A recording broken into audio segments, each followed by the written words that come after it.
Hello and welcome. In this video, we're going to take another look at our introduction to JavaScript, and specifically what we're going to do is we're going to focus on where to put your JavaScript in your HTML document. This video is part of a larger series of videos that focuses on HTML, CSS, client and server-side scripting. This video is sort of meant to be watched with other videos. It's also kind of hard to know where exactly to start off with when you start tackling something like JavaScript. So there's so many ways that you could start with this. Instead, this video is going to focus only in on where you want to put your JavaScript. As a matter of fact, we're going to try to keep this video pretty simple as far as its functionality. Now, before we get started, let's not lose sight of the purpose behind JavaScript. The goal with JavaScript is to create some sort of behavior with your HTML document. Everything we've looked at up till now has been essentially static. So now what we want to do is have some sort of behavior associated with it. In other words, we want our page to do something. We're not going to cover forms or anything like that in this video. We're not going to cover any complicated behavior. I'm just going to look at where we have some possibilities to put our JavaScript code. Now, briefly, let's talk a little bit about CSS. If you recall back from looking at CSS or style in general, you sort of had three options. You could put the style in line with the particular element by simply using the style attribute. Your second option was to put the style at the top of the document. And your third option was to put the style in a separate file. Now, each one of those options had strengths and benefits. The advantage, of course, with the inline styles is it was easy and it kept sort of a good tight relationship between the element and style. That's arguably not a good thing. It makes it harder to change later on. Your second option, of course, was to put it at the top of the HTML document, which allowed for a little bit of factoring, if you would, and a little bit more code cohesion. In other words, you had all of your style up there at the top, a little easier to make changes. And then your third option, of course, was to put it out into a separate file, which again had some benefits with being able to share your style between multiple HTML pages. Again, each of those has its advantages and its disadvantages. We mainly are focused in on aggregating the style to the top of the HTML document or putting it into a separate file. The good news is you can do the exact same thing with JavaScript. And the goal of this video is sort of to go through a couple of examples that show you the three possibilities. One is to try to put the JavaScript as close to the element as possible. In this case, we're going to use a button and we're going to respond to the button click or the on click event. In other words, someone comes along and pushes the button. We can put the code for the JavaScript very close to that. In other words, we can actually put it in the element for the button. Your next option is that you create functions and simply push those functions to the top of the HTML file. Technically, you can put it in other locations, but we're going to focus in on sort of aggregating it or putting it at the top of the file. Again, for the purposes of management, pretty much the same reason that you did with your styling. And then your third option is simply to push the JavaScript to an external file. Again, the same advantages that you can then leverage your JavaScript in multiple files. I encourage you to go ahead and pull up this particular help. And as we go through it, we'll try to reference some examples here. But what we're going to do is we're going to start off with a very generic HTML file. All we're going to do is have a couple of inputs, a couple of labels, and a button. And the idea is that I simply want to be able to take some information from one field and ultimately use it in another. And we're going to sort of meander our way through this particular example here and do it a couple of different ways. So again, the first thing we're going to do is start off with an HTML page. And what we're going to do, we're just going to go ahead and call this one collect. And I'm going to call this one collect_01. I have no idea how many of these we're going to have because it turns out there's many ways that we can go about doing this. But we're just going to go ahead and start with this one. You can call it sample01 if you want to. Name isn't really important, just as long as you basically keep track of the name of the file and where you have it located. Now, in the body, what we want to do is we simply want to add a couple of labels here. I'm going to go ahead and jump out, and I'm going to go ahead and put a 4 here because I sort of know what I'm going to do here. And so I want to capture the full name. So I want to tile this label to a full name text box. We could, of course, go ahead and add an ID. This ID is probably not going to be the best, but we're going to go ahead and start with it. We're going to call this one full name label. And what we want to do then is we want to go ahead and put in the label here, simply full name followed by a colon and optionally a space, again, just for the aesthetics. And then right after that, what we want to have is an input text box. So if you recall from an earlier video, that was type text. And as I encouraged in your earlier video, you want to go ahead and assign an ID to this. So we're going to go ahead and call this one full name underscore ID. Again, arguably, maybe not the best ID name, but as long as it's unique, that's the important thing. And then we also need a name attribute. And again, what I'm going to do is I'm going to leverage then full name. Now, for this particular example, we aren't really going to be using this, but we will in the future. And you can sort of use this as a template for our future examples. And then optionally, what you can do is set the default value. Now I'm going to go ahead and start off with this thing being empty double quotes. And we're going to change it in just a second because you're going to see the benefits of using that. And then to sort of structure this a little bit, I'm going to go ahead and create a line break. And then we're going to follow this up then with a button. So again, another input. The type this time around is going to be of type button. The ID, we're just going to go ahead and call this one the go button. We're not going to worry too much about a name for this one. Shouldn't really need it. We're not going to worry about any class or anything like that. However, what we do want to specify is going to be the value. And we're just going to simply call this one go. And again, have a little bit of fun with it. Go ahead and close that particular input tag. And again, optionally have another break. And then ultimately what we want to have is another label. And this one is going to be for our output. Again, an ID. We're going to just call this one our output ID. And then for the label in this one, again, same pattern, output colon followed by an optional space. And then we're going to go ahead and make this another input. You could technically do this with a p tag if you wanted to, or you can do some other tags. We're going to go ahead and stick with our input element. We're going to specify our type of this to be a text, just like the earlier one. However, though, what you're going to see is we're going to do this one a little differently. Our ID, of course, is going to be our output ID. I just realized I made a mistake here. So for the label, let's call this one output label. And then for the name, we're going to go ahead and give it the output name. And then for the value, we're again going to leave it as a default of empty quotes. But what we are going to do differently here is we're going to set this one to read only. And the idea is I don't want the user typing anything in here. I just simply want this to be able to be edited in code. And then again, we're going to go ahead and close this. Now, again, you can play around with these IDs. You could argue that I haven't been consistent. The goal here is I'm just trying to have some unique IDs. I guess you could argue, for instance, we might want to call this one full name underscore text, but you get the gist of it.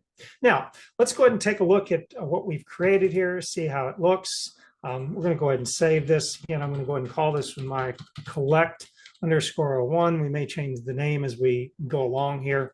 And then you'll notice that I saved it in my Apache folder, in my htdocs folder. Again, you don't have to save this particular one in your Apache installation. It turns out we can run this one both locally as well as through the web server, and we'll do that in a later video so you can sort of appreciate the differences. However, what I do want to do is I want to go and launch this one, and you can see here, let me pull up my web browser that we had up earlier. 1 second here, this popped up in the different web browser. There we go, there's our collect, and you can put your name in here. So I'm going to go ahead and put in my name. Let me zoom in just to make this a little easier to read. Click go, and it does absolutely nothing. But the other thing we want to point out real quick is that our output text field cannot be typed in, cannot be edited. So again, we've got good functional form here, a good functional web page that we can work with. Note here, we do not yet have a form. That was an accident on my part. But what we've got here is a good starting point. As a matter of fact, I encourage you to make a copy of this and perhaps use this in later videos as a good starting point. Now, what we want to do is we want to start taking a look at behavior. In other words, what do we want to have happen when that go button gets pushed?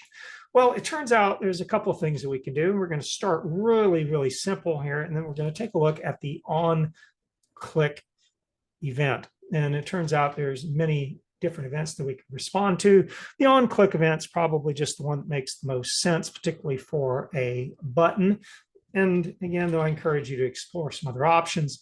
And what we'll do is we're going to write some JavaScript code that does something. In other words, when the user pushes the button, we want your web page to do something, hence make it a little more dynamic. And the simplest thing to do is just simply to have an alert. And what we're going to do is we're going to hard code a message in here. Notice here that I'm using double quotes for the JavaScript code and then single quotes here for the message. And so what we'll have here is alert and then welcome. And you can again put whatever you want to in here, followed by your single quotes, parentheses, and then a semicolon. And then, of course, don't forget your double quotes or it won't work. So again, take advantage of the fact that JavaScript allows for you to use both double and single quotes. Otherwise, you'd have to go about exceptioning those double quotes. Now, I'm going to go ahead and save this. And I'm going to come back out here to my collect_1. I'm going to refresh it. And you'll notice right off the bat, my full name disappeared. I'm going to go ahead and type this in one more time. Excuse me. And I'm going to go. And you'll notice that now we have an alert that pops up whenever you click the go button. And you've probably noticed this on some of your favorite applications, some of your favorite web pages, that you will get prompted when you're trying to navigate from a page that perhaps you've partially submitted order or something along those lines. Facebook, for instance, uses this quite a bit whenever you try to navigate from a page that you have typed in a comment or something along those lines. But the alert feature can be useful. It can also be quite annoying, particularly if you'll notice here that it is what is referred to as modal. In other words, you can't click on anything else until you click OK. Again, useful tool. And you'll notice that now we have at least some functionality to our web page. And so what we can do here is we can come over here and we can play around with where to put this functionality. And so the idea is that one option is to simply put it in line. And so what do I mean by that is you have the on-click event or you have whatever event you want to respond to, and you simply write the JavaScript code in the double quotes. And I think you can quickly guess that that's going to start becoming pretty painful to do. We will go through a little more complicated example in just a second. But what I want to do is I want to now compare this to putting it somewhere else in the HTML file. And so the first thing that we want to do is we simply want to comment out and make a copy of our first example. And so what I'm going to do is I'm simply going to introduce the HTML comment, and then I'm going to follow this up here and close this out. So basically it's as if the button doesn't exist. And what I'm going to do now is I'm simply going to paste that. And what I'm going to do is I'm going to return it back to the on-click event doing absolutely nothing. As a matter of fact, we can go ahead and save this and we can verify that our page is in fact still working. And we refresh this one more time and it doesn't actually do anything. You'll notice here that I have to type my name in. So before we go too far, because that's going to get annoying, let's actually fix that. And by simply copying whatever you want to have as your default in and assigning it to the value for that first text box, we can simply avoid that extra step. And again, saved the web page, come back out here to my collect and refresh it. And you can see here that I have more, or I should say a little easier debugging experience, a little easier development experience. Now, what I want to do is instead of having the JavaScript code in line with the button, I instead want to have a function rather a JavaScript function that is called whenever the button is clicked. In order to do that, we simply come up here to the top of our HTML document. Turns out there's a couple of different places you can put this, but we simply insert now a script element. And at this point, then what we can do is we can simply write our own JavaScript function. In this case, what we're going to do is we're going to call this one display message. Perhaps a little long-winded for what it does. And a set of curly braces will identify then the JavaScript code that goes inside of the display message function. Now, what I'd like to do now is to do the same alert. And with the same message, again, you can use the single quotes or the double quotes. And what I'm going to do here is I'm going to now wire this version of our functionality to the onClick event by simply specifying that I want to call my display message function, again, using the parentheses, following it up with a semicolon, and then we can save it. And we can come out here to our web page. We can again refresh it. And now when I hit go, we get the same message, in this case, our welcome message. But this time, the code is at the top of the file, not in line with the button. And we're still calling the function from the onClick event in the button. The difference being is where we write the code. Now, again, for a simple line like an alert function, probably doesn't make a lot of sense to go through all of these extra steps, but you'll see in just a second, we make this one step harder, that it does in fact benefit us to push the code either to the top of our HTML file, or as you'll see now, the third option is to push it to a separate file. And so what I'm going to do is I'm going to again go ahead and comment out my HTML. We're going to come back to this. We can revisit this as many times as we want to. I'm simply going to start off my HTML comment block at the top of my script, and I'm going to finish it off down here at the bottom.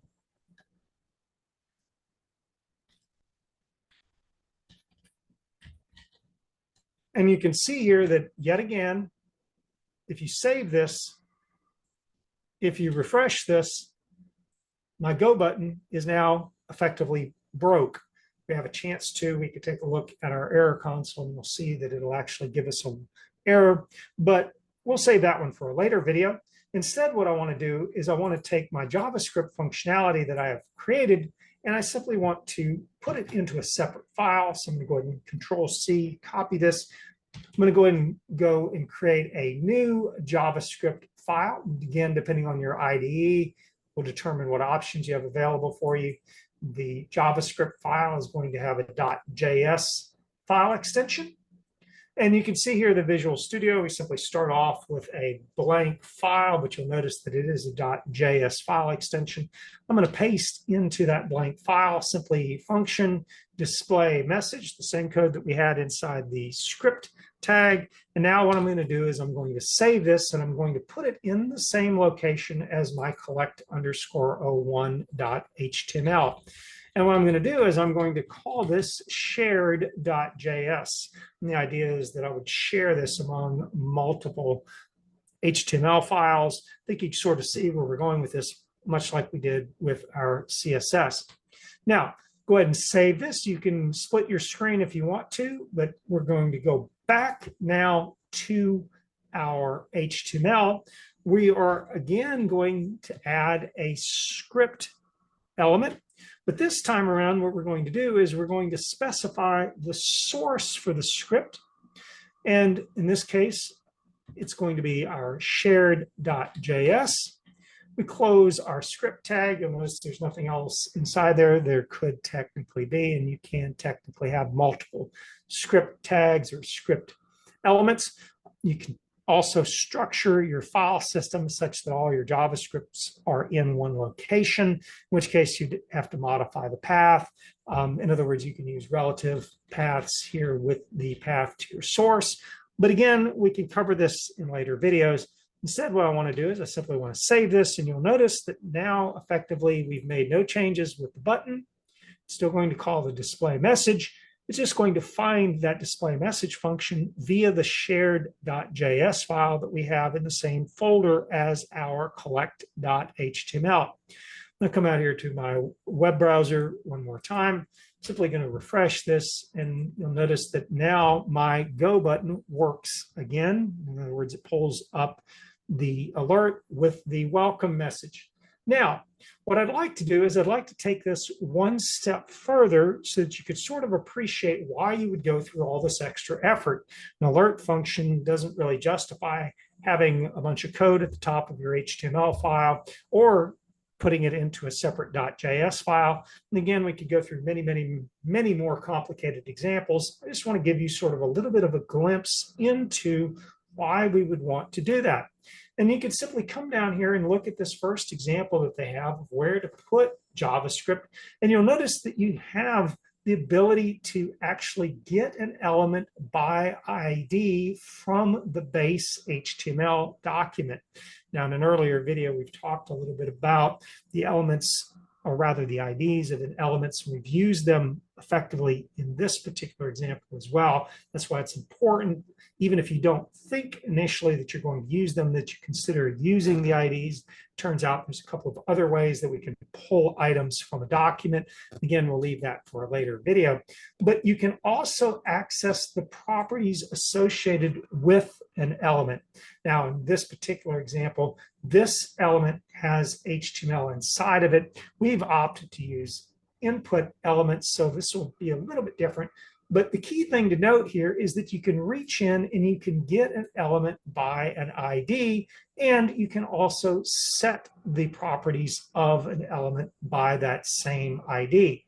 So in order to accomplish something here a little more sophisticated, what we're going to do is we're going to go back to our shared.js, and instead of simply doing an alert, which we would agree probably limits our options, what we'd like to do instead is we want to call our document.getElement by ID. And what we want to do is carefully think about what ID we used on the particular elements in that HTML form.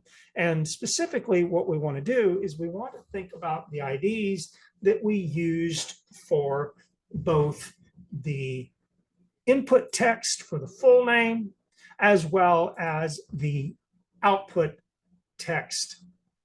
And so what we'd like to do is pull the value from the full name ID, or rather the element with the ID of full name ID.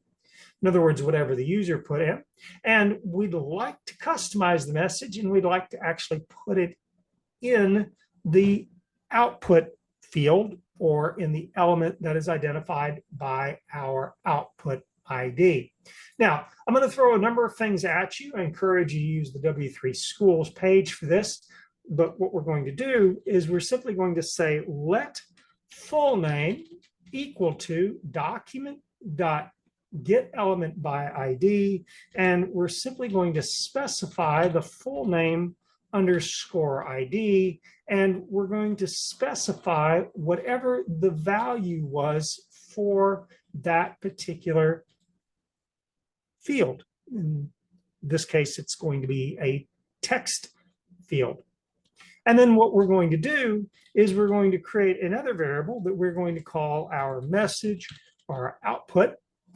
And what it's going to do is it's simply going to take the welcome that we were using earlier, followed by a space, followed by a plus sign, and we're going to append to it that full name, and then add a couple of exclamation points or something similar. And then what we're going to do is we're going to again leverage our document.getElement by ID. And this time around, we're going to leverage that output ID, in other words, the ID of the output text field, that read-only text field. And we're going to set the value equal to whatever our message is.